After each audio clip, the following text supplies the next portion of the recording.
Hey everybody, I'm going to take you through one of my very favorite exercises when it comes to pelvic stability and hip and glute strength.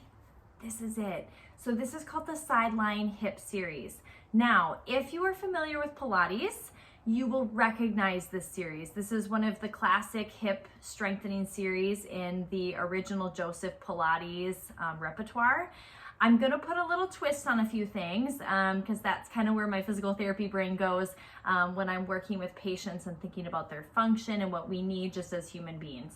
So if you will join me, we're gonna start by working on the left side hip. I'm gonna guide you through the entire series on your left side, and then just know that you wanna repeat this on the other side. And we'll talk about a few little tips and tricks as we go through this. We're gonna work outer thighs and hips and glutes, and we're gonna work a little bit of inner thighs as well. So one suggestion that I give people for setup, because that really makes a big difference, is if you set yourself upright for success here, is use your mat, the back part of your mat, as a reference point to create your body in a straight line. If that's hard for you and you find that you're really moving your body and pelvis around during this exercise, if you're beginning to learn this one, use the wall. So back yourself up against a wall or a couch or somewhere where you can physically put your back side, your shoulders, your hips, and your feet against a wall. And that way you physically can't roll backwards in space. But for today, I'm gonna use my back side of my mat as my reference point. I'm gonna line up my right side, my bottom side, against the mat. So my top arm is gonna extend out, and I'm just gonna rest my head down, and my bottom leg is gonna bend like a little kickstand. So right now my right shoulder, my right bottom hip, and my right foot are all in line with my mat space, and my right knee is forward. My left leg is gonna be the moving and working leg here. So first and foremost, we've got this nice straight line of our body. And I really encourage people not to prop their head up because that takes away some of that neutral positioning. So once you're done watching this video and you know what's going on, go ahead and set that head right down on that right side arm. And then I want you to really think about lengthening through your left body or left hip space. Another way to think about this is, because we don't want our hip to hike up towards our shoulder. Do you see the difference there? Versus here, now I'm in a nice straight line. If you reference my purple shirt here, this is not in a straight line, and this is in a nice neutral straight line. The other way to think about it is create a little space underneath your right side body. So there's a space, I can physically stick my hand underneath between my ribs and my hip bone. Versus if I'm here and I'm crunched, there's really no space. My body tissue is touching the mat space. Okay, so just imagine that little, I call it a little mouse house. Little mouse house on the bottom. So your top left hand, once that's all set up, is gonna just come down and rest on the mat space in front of your chest. Roll your shoulders down your back. I find a lot of people, as they get into this exercise, start creeping their shoulders up. And I want you to take a big exhale, plug your shoulder down and away from your ear space. Okay, now let's talk about the left leg. We're gonna point the toes straight forward towards the camera. So I'm gonna point them towards you, you're gonna point them towards me. And also your knee is pointed straight forward. Now what a lot of people do, and this isn't the best angle to demonstrate this, but I'm gonna do my best here. As you start to lift up your top leg, which is the first exercise, if you can see in the camera, my foot is really quite in front of my body. Okay, so it's not quite in a straight line. I'm really creating a V shape because my foot is in front of me, and I can, in my periphery, I can physically see my toes. That's a sign that you're using too much of your front quads and hip flexors for this exercise. Most of us are pretty dominant in that pattern anyway, so we really want to facilitate more of the back side, more of the back glutes. Think about your back pocket area of a pair of pants. That's where we're really trying to focus, not the front pocket area. So what I'm going to do to correct this, I'm going to keep my core stable. I'm going to pull my belly to my spine. I'm going to keep my mouse house present. I'm just going to sweep my leg back just a little bit without arching. I'm not arching. I'm pulling my belly to my spine, and I'm just sweeping my leg back enough so now I can't see my toes out of my periphery. And my heel is really back behind my body, just a titch, okay? I'm gonna lower halfway down. I'm gonna exhale, squeeze my belly to my spine, core is strong and tight, and then I'm gonna lift up. Big squeeze of that back side hip at the top, inhale, lower, exhale, lift. There's a little hold and squeeze at the top, inhale, lower, exhale and lift. So we start this series off by lifting and lowering. It's slow and controlled. And I'm really focused on what's happening at the top of the movement. So my core is engaged. I'm pulling my belly in towards my spine, and I'm feeling this area on my back hip area really light up and squeeze. Okay, so that's going to be our sole focus. Like mark a little X in your mind in that space. Now we're going to go up and down a few times here. As far as how many to do at home, this whole series is based on your fatigue, how much you can work into the movement before you get tired. So before I'm fully fatigued here, I'm going to come up to the top and I'm going to start doing these little baby circles. Okay, my leg is getting tired, my glutes are getting tired, but I'm going to keep pushing through. I'm holding my belly to my spine. I'm breathing, and I'm not letting my shoulder creep up towards my ear. Last 3, 2, 1, reverse. Reverse the circle. Now again, as you get tired, your foot's going to want to flex forward in front of you. Keep it back behind you. Keep that engagement on the back side. Good. So the first part of this series is the lifting and lowering. The second part is these circles forward and back.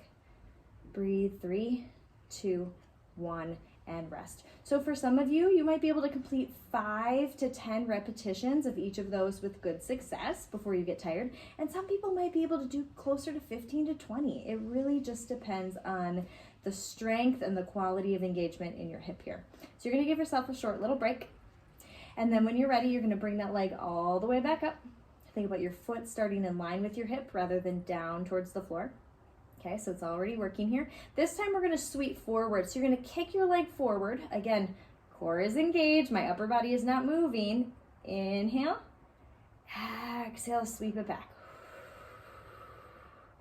Inhale, drive that heel forward. Exhale, sweep it back. Be sure to keep the length here. As you come forward, do not creep your hip up towards your shoulder. Hold it, hold it, hold it, and then sweep it back. This is where you find your glutes. Good. Now just, again, if you're doing this at home with me, your foot should be up in line with your hip. As you get tired, do not drag that foot towards the floor. Okay, that's not a positive angle for us. You're not going to work as hard, and it's also very straining on your tendons and the muscles of your hip joint. Good. One more here. Again, it doesn't take a whole lot of these to get tired. Good. Little baby short rest. Good, good, good. So each exercise, you're taking yourself to fatigue, giving yourself a short break if needed, and then you're going to move on. Okay, so we've got kicks forward and back. I like to pretend when I'm doing that one that I'm taking a giant step over a puddle. Now we're going to move into my favorite. This is called bicycles. So again, find your starting position. Foot is reaching long, out in line with your hip. You're going to exhale as you drive your knee forward. Just as if you're pedaling a giant bicycle. You're going to sweep your leg back. Now my knee is straight. Now in the back here, you're going to lose sight of my foot, but I'm going to bend my knee, kick my heel towards my butt. There's a little stretch along the front of my thigh, but I'm being sure to hold my core steady, not arching my spine, and then I'm coming all the way back through. Good. Inhale, drive it forward. Exhale, sweep it back. I got a little close to my wall here. I'm kind of scraping my heel against it. Good. Keep that length as you sweep it through. Good. Now, before you rest, you're going to reverse pedal. Reverse pedal. Good. This is all controlled through your core, through your breath. We are fatiguing your hips and glutes. Very, very good. I want you to notice in the video here with all of these movements, very little of my trunk or my upper body is moving. It's really just my lower body, my leg. And a good way to reference this is look at my purple tank top. There's not a ton of movement going on in my tank top or anything north of there. The movement is all coming from my hip and my lower leg, which would be the black part of my leggings, if I'm doing my job right. Okay, good. Little baby rest. So again, so far we've had lifts and lowers of that top leg. We've had little baby circles forward, Little baby circles backward, try not to move our upper body. We've had kicks or sweeps forward and back. I've heard it called both things. And then we've got our bicycles. Okay, little added bonus here. All of those last ones were kind of traditional Pilates exercises. Little added bonus, we're gonna do wave.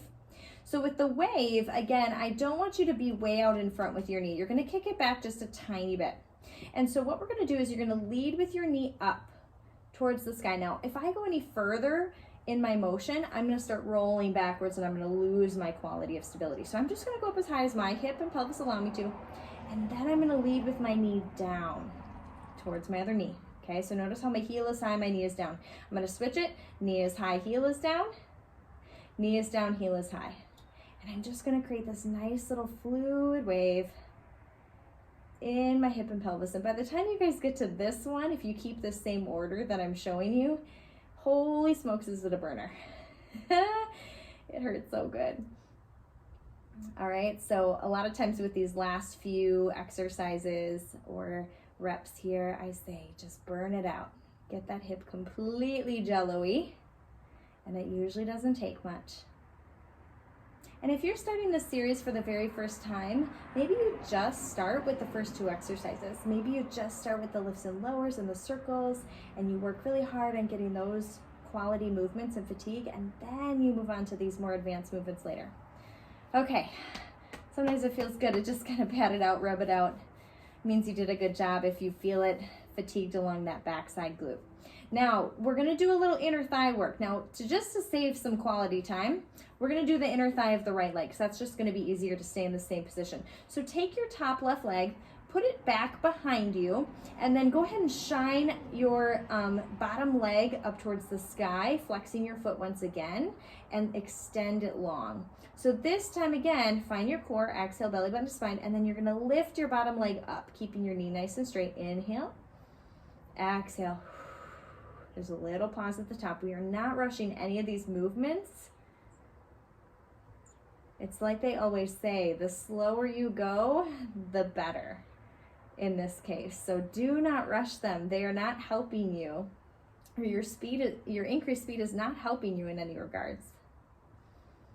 Good, so you're gonna lift and lower here. Once again, pick somewhere between a repetition of 8 to 15, somewhere in there that feels good to you. Good, and then you're gonna find baby circles. Now notice here on my circles, you guys, this goes for both the upper and the lower, or both the outer thigh and the inner thighs. My upper body is not moving. It is only south of my t-shirt. It's only my hip. Good, I switched directions there. I don't know if you caught that. Again, counting 8, somewhere between 8, 10, 12, 15 reps or so of each of these, somewhere in between there. And then rest. All right, so that is the full series. Again, when I'm working with my clients or I'm working with my patients on these things, a lot of times we'll break it up into pieces. So I just showed you the full shebang, which you will find in a lot of my workouts, but I want you all to be able to kind of piece this together as your body is ready to do so. If you struggle with anything such as bursitis or hip or glute pain in general, or as you're doing these exercises, I will be the first to tell you that you might need a one-on-one consult to talk about that, because these are exercises that are extremely good and healthy and helpful for you if you fit in that category.